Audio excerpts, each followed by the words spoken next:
Eu quero ouvir de Javier Milei se a América Latina tem salvação. Javier.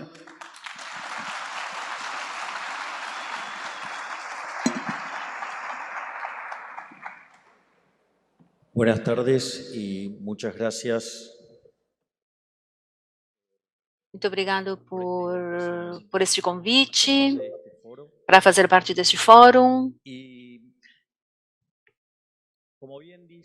Como bem diz o título da apresentação, América Latina tem salvação? A resposta é sim. Agora, para que realmente possamos fazer algo para salvar a América Latina do desastre socialista, populista, no qual está afundado o continente, a primeira coisa que temos que entender é a forma que vamos ter de poder reverter esta situação, é se reconhecemos que perdemos a batalha cultural contra o socialismo. E não é que perdemos porque não temos melhores argumentos, porque não temos melhores resultados, mas sim, na verdade, perdemos simplesmente porque não batalhamos. A realidade é que lá pelo ano 1990, depois da queda do Muro da Vergonha, o Muro de Berlim, e que caísse por terra as ideias socialistas, os socialistas se reagruparam. Se agruparam no Fórum de São Paulo e, a partir dali, fizeram uma estratégia que teve sucesso. Basicamente, a estratégia do Fórum de São Paulo tem, no fundo, dois grandes mentores. Um é Antônio Gramsci. A Antônia do Gramsci era que, se você pega a educação, os meios de comunicação e tomavam a cultura, dessa forma, você ia poder impregnar o socialismo em toda a sociedade e, a partir dali, poderíamos aplicar as ideias socialistas. Isso é interessante porque um sistema tão aberrante, sangrento, que foi um fracasso econômico, social, cultural, que assassinou 150 milhões de seres humanos, utilizando o método do Gramsci, conseguiram ganhar a batalha cultural. E, portanto, a primeira coisa que temos que fazer é reconhecer o mérito que eles têm. E, provavelmente, o que nós temos que entender é que nós temos que fazer Gramsci, mas do outro lado. O outro elemento sobre o qual se alavancou é sobre as ideias de Pareto no que tem a ver com a distribuição da renda. A redistribuição de renda, não importa o lugar de onde vocês olharem, vai ter um formato que é um H quadrado ou até uma distribuição Pareto. Uma distribuição onde a média, sim, está por baixo da média. Isso quer dizer que entre 70% e 80% da população vive com menos receita que a receita média. Então, se vocês aplicam a lógica de poliologista do Hegel e de enfrentar dois segmentos da sociedade dizendo vamos governar contra os ricos, vocês vão estar falando a um eleitorado que oscila entre 70% e 80%. E isso termina sendo a base fundamental para que possam construir os seus resultados eleitorais. A realidade é que, além disso, o Fórum de São Paulo apresenta 3 etapas, onde há uma primeira etapa onde 90% se constrói sobre a batalha cultural, sobre impregnar de socialismo a sociedade, e 10% no lugar em chegar a ocupar lugares no Estado para poder financiar essa batalha cultural. Uma vez que conseguem isso, a segunda etapa é 50% batalha cultural e 50% restante, basicamente consiste em avançar sobre a economia, sobre colocar regulações para gerar disfuncionamento do sistema econômico, que depois termina com a etapa 3, que são as etapas das expropriações. E temos que reconhecer também que tiveram sucesso, porque tiveram vários presidentes. Cristina Fernández Kirchner, Néstor Kirchner, Alberto Fernández, no caso da Argentina. No Uruguai, tiveram Tabaré Vázquez, tiveram Pepe Mujica. No Chile, tiveram Lagos, Bachelet. No caso do Paraguai, tiveram Lugo. Na Bolívia, tiveram a Evo Morales. No caso da Venezuela, Chávez, Maduro. Aqui no Brasil, Lula, a Dilma Rousseff. Ou seja, hoje no Peru, Pedro Castillo. E quando vocês, por exemplo, olham o caso do México, a Manuel López Obrador. Portanto, algo daí temos que aprender. Basicamente, quais são os eixos temáticos sobre os quais eles fizeram o ataque? O primeiro é, eles apresentaram uma questão de índole moral. Ou seja, eles ficaram num suposto altruísmo e criticaram o capitalismo por ser injusto. Ou seja, exceto em alguns lugares muito particularmente, como por exemplo na Argentina, em geral, ninguém questiona os resultados do capitalismo. No entanto, o eixo central sobre o qual o socialismo faz a sua batalha é dizer que o sistema é imoral. Ou seja, fazem uma batalha moral, e o que eles dizem é que há alguns traidores entre a eficiência econômica que produz a economia de livre mercado e a desigualdade que ela gera. E que, como o sistema é injusto, temos que intervir com a violência do Estado para corrigir o que supostamente o mercado fez errado. E nesse sentido também é muito importante o papel que jogou a economia neoclássica, ou seja, a economia da mainstream. Ou seja, vocês vão encontrar economistas que se dizem liberais e que honestamente são liberais. No entanto, pensam que há falhas no mercado e que essas falhas de mercado devem ser corrigidas pela ação violenta do Estado, o qual termina levando à ideia que Hayek chamava de fatal arrogância, porque há alguns que, mesmo sendo liberais, pensam que podem corrigir os resultados da ação humana em termos de distribuição ou em termos de funcionamento de mercado. Do meu ponto de vista, falar sobre a economia neoclássica, sobre as falhas, está errado. Não há falhas no mercado. Quando vocês encontrem alguém que diz que há uma falha no mercado, a primeira coisa que vocês deveriam ver é se não está no meio incomodando o setor público, se não está o Estado destruindo incentivos, destruindo direitos de propriedade, destruindo a liberdade, ou, no pior das extremidades, destruindo a vida. Mas não é só isso.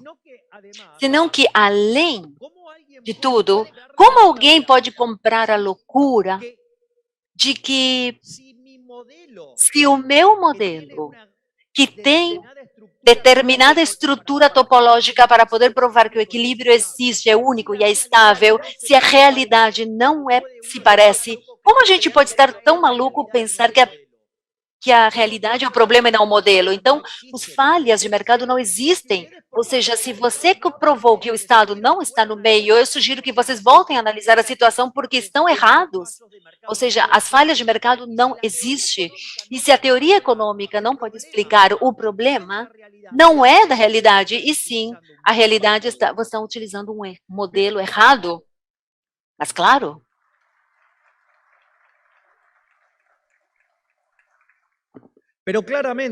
mas claramente, essa visão neoclássica é o que permite que economistas sinceramente liberais, por estar formados no instrumental neoclássico, terminem sendo funcionais à intervenção do Estado e nos colocar naquilo que também definiu Hayek como sendo o caminho de servidão, porque a correção da suposta falha do mercado gera um resultado muito pior, que gera maior demanda de intervenção, e quando o tamanho do Estado de tanta intervenção excede 50%, xaque mate, o socialismo ganhou.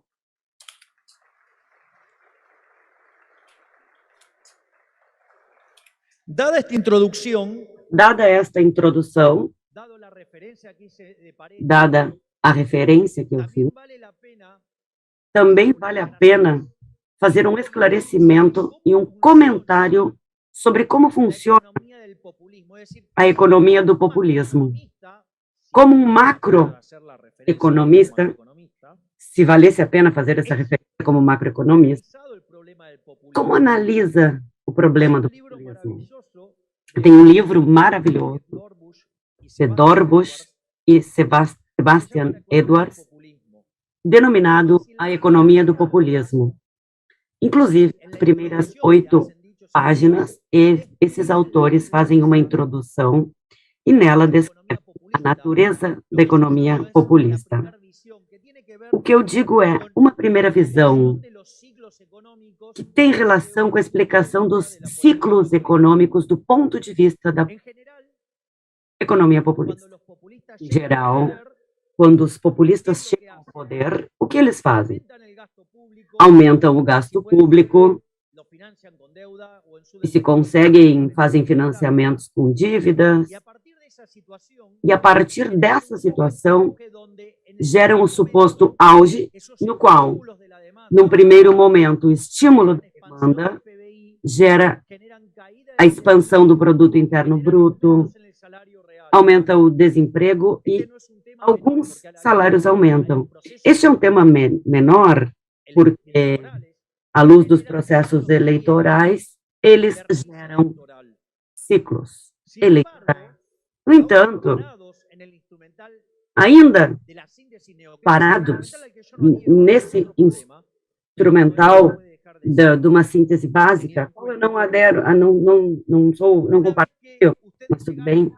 Uma vez que vocês chegam no emprego pleno, o que acontece? Todos os estímulos de demanda vão produzir poucos impactos no aumento de atividade, em aumento de emprego, em termos de aumento de salário real. E os preços começam a subir, a inflação acelera, e é quando começam a surgir os problemas. Então, como consequência da situação, se deterioram as contas externas, deteriora o salário real, a pressão social, e os populistas reagem controlando mais. E como cada controle implica num pior funcionamento do mercado, a economia funciona muito pior. Vamos pensar no caso das restrições no setor externo. Quando vocês estão controlando o capital para tratar de controlar o câmbio, porque já não tem muitas reservas para manter artificialmente o preço ao gosto do político, isso gera uma demanda excessiva no mercado. E o que é a contraparte? Um excesso no mercado com altas taxas de juros, o mercado de bens também aumenta, porque a poupança supera o investimento, isso gera um excesso de oferta no mercado de bens e no mercado de trabalho, com o qual o salário começa a aumentar, aumenta a pobreza e aumentam os indigentes. Naturalmente, quando não se sustenta esta situação do ponto de vista econômico e social, surge a crise, que recicla tudo e volta tudo a zero, explicando como são os ciclos do ponto de vista da macroeconomia populista. No entanto, se este fosse um comportamento cíclico, nada mais, não parece estranho que a gente não consiga resolver, que não possamos internalizar? Parece estranho que as pessoas não consigam aprender com o processo, que gera expansões, crise, expansão, crise. Como pode ser que as pessoas sempre caiam na mesma parada? De imediato, do meu ponto de vista, isto requer uma solução mais profunda. E neste sentido, basicamente,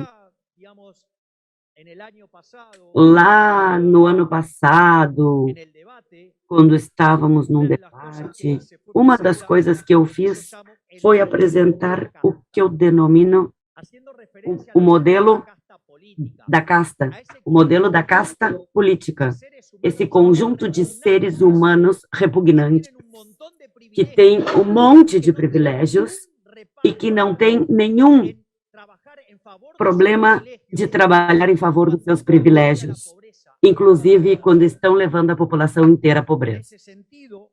Neste sentido,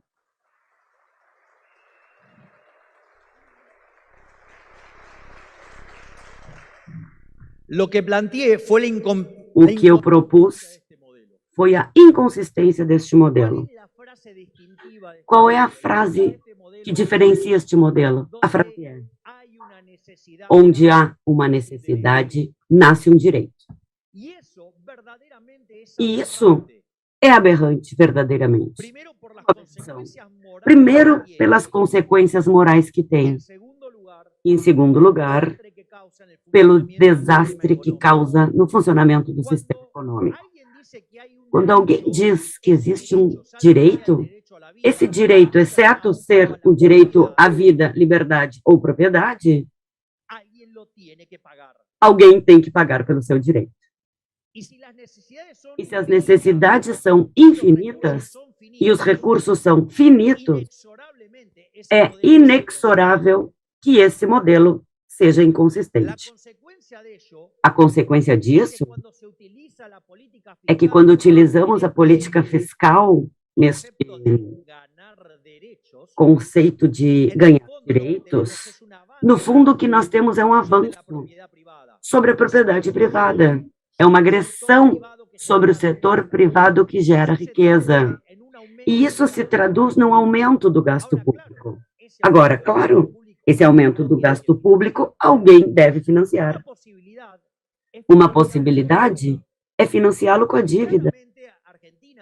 Claramente, a Argentina é um modelo disso, porque foi financiado com dívida externa. E a Argentina hoje é o país que mais faz dívidas em série. Os políticos já não têm mais o que gastar. Como estão endividados, recorrem à emissão monetária. Nesse sentido, a Argentina, antes de ter Banco Central, em 1935, tinha uma inflação de 0,9% em média. Depois foi criado o Banco Central, que era misto originalmente, e esta inflação passou a ser de 6% anual durante os primeiros anos, uma taxa de inflação muito elevada para os registros anteriores. A partir de 1946, foi criado o Banco Central Nacional e Popular. Nos prometeram o caminho ao céu, tudo com uma escada feita de papel impresso no Banco Central. Isso terminou no ano 91 e teve um período com uma inflação de 240% ao ano, que se tirou 3 zeros da moeda e passamos por 5 moedas e passamos por muitas inflações sem estar numa guerra. Depois, uma vez reciclado o problema das superinflações, em 1993, a Argentina passou a ser um dos países com menor inflação do mundo. No entanto, quando os políticos perderam o financiamento, levaram com eles o Banco Central. E disseram que desta vez seria diferente, que eles já haviam aprendido a lição. Então, durante os primeiros 4 anos do kirchnerismo, a inflação foi para 10% ao ano. Ou seja, estar duplicando cada 70 anos os valores, nós passamos a um ritmo que se duplicava cada 7 anos, não mais 70. Com 8 anos de cristianismo, tínhamos 20% de o aumento. E no terceiro período do governo Kirchner, a inflação esteve com 30% ao ano, ou seja, precisaríamos de 2,3 anos para duplicar os. Durante o governo do Macri, a inflação chegou a 40% ao ano, ou seja, precisávamos 1,75 anos para duplicar o valor. E hoje, na Argentina, com o último dado de inflação que tivemos nos últimos 12 meses, é de 53%. Se analisamos o trimestre, a Argentina, se tomamos como uma inflação anual, temos 70%. Se temos a inflação só dos alimentos, temos 140% de aumento anual. E se corrigimos pela variação cambial como consequência dos controles de capital, que é de 100%, a inflação na Argentina estaria em torno de 340% ao ano. Ou seja, estamos quase explodindo novamente numa hiperinflação. Viram que modelo populista maravilhoso?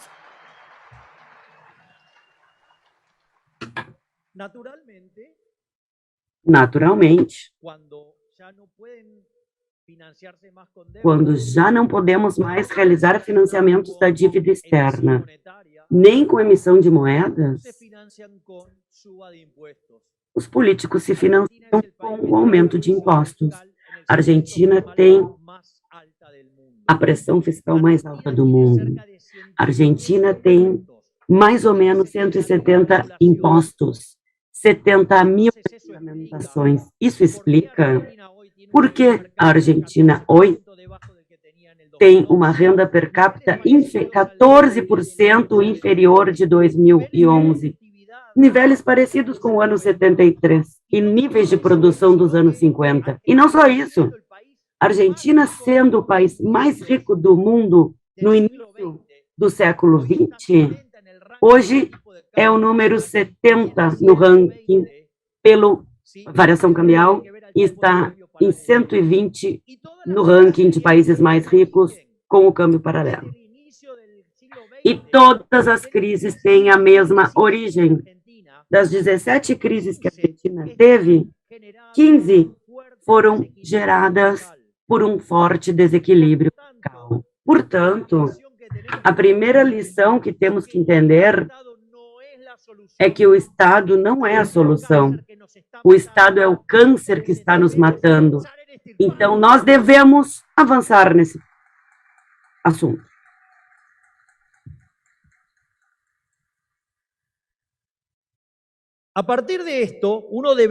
A partir disto, nós deveríamos nos perguntar o seguinte: como é instrumentado o modelo da casta? Por isso foi importante a reflexão sobre o descobrimento de Pareto, que era assessor de quem? Do Mussolini. E o conceito sobre o qual se trabalha, essa frase nefasta que sustém o modelo da casta política, é a ideia da justiça social. E o que temos que entender primeiro é que a justiça social é injusta.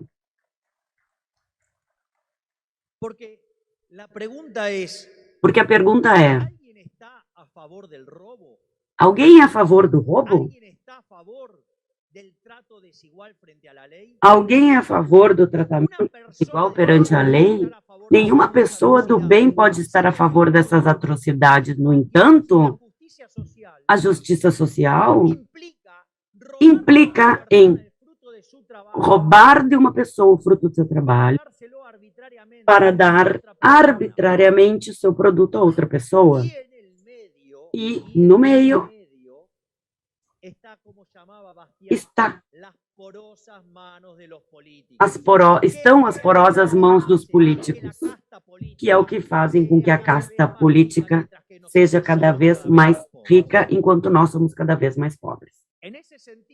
Nesse sentido, é muito interessante o braba que está a casta política com a minha pessoa, desde que eu cheguei na Câmara de Deputados, porque eu não tive uma ideia melhor do que fazer o que Robin Hood fez. Não o Robin Hood socialista que quer ser imposto a partir da educação pública que roubava dos ricos para dar aos pobres. Não. O Robin Hood, o que ele fazia, ele roubava de quem arrecadava impostos para devolver o dinheiro àquele que pagou os impostos inicialmente, que é o gerador de riqueza. É como se vocês fossem vítimas de um roubo e vem alguém e recupera o bem roubado e devolve para vocês. Porque não se esqueçam, o Estado é uma organização criminal que vive de uma fonte de ingresso chamada, uma fonte de renda chamada ingresso, e é moralmente inferior que o ladrão comum vulgar, porque o ladrão comum e vulgar enfrenta o risco. No entanto, apesar de tudo isso, é aleatório, enquanto o Estado é um ladrão estacionário que nos rouba todos os dias, porque lembrem sempre disso, o Al Capone, culpa de um regulamento estúpido, foi culpado de traficante, de assassino, mas, no entanto, foi preso por evadir impostos, básica dele, porque a casta não se toca.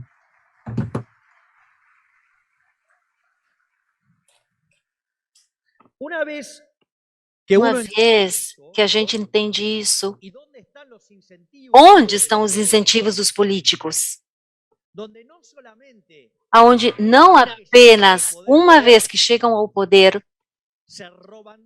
roubam tudo, senão que, além disso, usam os recursos do Estado para quando aparece um outsider que quer disputar a posição, ou seja, usam o aparelho do Estado para cobrar impostos e, além que nenhum de vocês possa realmente se expressar como uma oferta política, e quando vocês fazem isso, vão ser perseguidos, vão ser operações, vocês vão ter a sua vida defasada para que vocês não possam ser uma alternativa política desses ladrões. Nesse sentido, algo que eu quero ressaltar aqui é a questão da distribuição de renda. Os políticos costumam criticar o capitalismo porque supostamente é injusto. Então eu vou apresentar para vocês duas sociedades.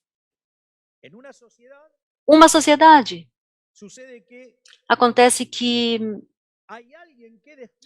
alguém descobre que há um rapaz, mais ou menos desta altura, que nasceu em Rosário, que joga muito bem, que vai ser o melhor jogador da história e que se chama Lionel Messi. Nesse contexto, vamos dizer na Espanha, que gostam muito de futebol também, todos querem ter um Messi porque todos sabem que vão ter muitas alegrias com ele. Então, o que acontece? Todos começam a brigar por Messi. Então, obviamente que vale, tá? Estamos falando de tudo que vai gerar, sim, estou falando desse exemplo.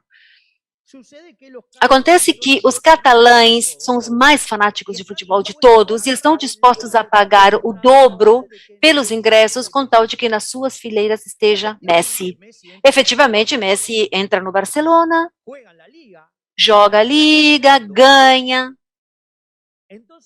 Então, quando vocês veem o resultado final, como ficou a distribuição de renda? Quem vai ser o mais rico? Vai ser o Messi? Depois vão vir os jogadores os outros jogadores do Barcelona, depois vai estar os outros espanhóis e, por último, os catalães. Sem dúvida, algum socialista ressentido vai dizer: vejam que desigual a distribuição de renda, olha o que ganha o rei Messi, olha o que ganha o que está mais embaixo. Mas dizem, certamente alguma coisa acontece ali na Catalunha que tem tanta desigualdade e que contamina de desigualdade toda a Espanha. Qual é o problema se os intercâmbios foram absolutamente voluntários, cada um conseguiu aquilo que queria, digamos, o problema é que não se registra o bem-estar que geram aos catalães ter ganhado a Liga muito facilmente, ter ganhado do Real Madrid e poder festejar muito um campeonato. A culpa não é do capitalismo, a culpa é que vocês não sabem medir. Agora, acabamos de ver que se todos os intercâmbios são voluntários e cada um, mas mesmo quando não conseguem o que você quer, mas se os intercâmbios foram voluntários, o que tem de mal? Então, agora eu vou apresentar para vocês um exemplo que eu vou adaptar para o Brasil. Acontece que eu subo num ônibus, sim, um ônibus, transporte público, e vou com a minha amiga Dilma. Obviamente, a minha amiga Dilma se senta à minha esquerda. E nesse contexto, sobe uma pessoa que tem muito dinheiro. Então, a Dilma ou ao Lula gera muito mal-estar. Ele acha que é profundamente injusto, então ele pega um bastão de beisebol, o coloca na cabeça e diz: se você não me dá todo o seu dinheiro, quebra a sua cabeça. Nesse sentido, digamos, o homem não tem mais remédio que entregar todo o seu dinheiro. Por mais que esse dinheiro ele tivesse pego emprestado e tenha estava indo pagar a cirurgia de olhos do seu filho que estava ficando cego, mas enfim, melhor vivo do que morto, né? Mesmo que eu tenha roubado. Então vamos supor que seja quem faz o reparto é o Dilma ou o Lula, não fica nada no meio e distribui esse dinheiro igualitariamente entre todos. A pergunta é: alguém poderia dizer que essa segunda sociedade é mais justa que a primeira? Se você está baseada no ódio, na inveja, no ressentimento, está baseada no trato desigual perante a lei, num roubo. Portanto, a primeira coisa que temos que ter claro é que nós perdemos a batalha cultural contra o socialismo simplesmente porque nós não brigamos. E é por isso que é tão importante entender quais são os nossos valores. Nós, em função do que foi definido pelo nosso máximo pensador do liberalismo de toda a história argentina, o queridíssimo professor Alberto Venegas Linquijo, o liberalismo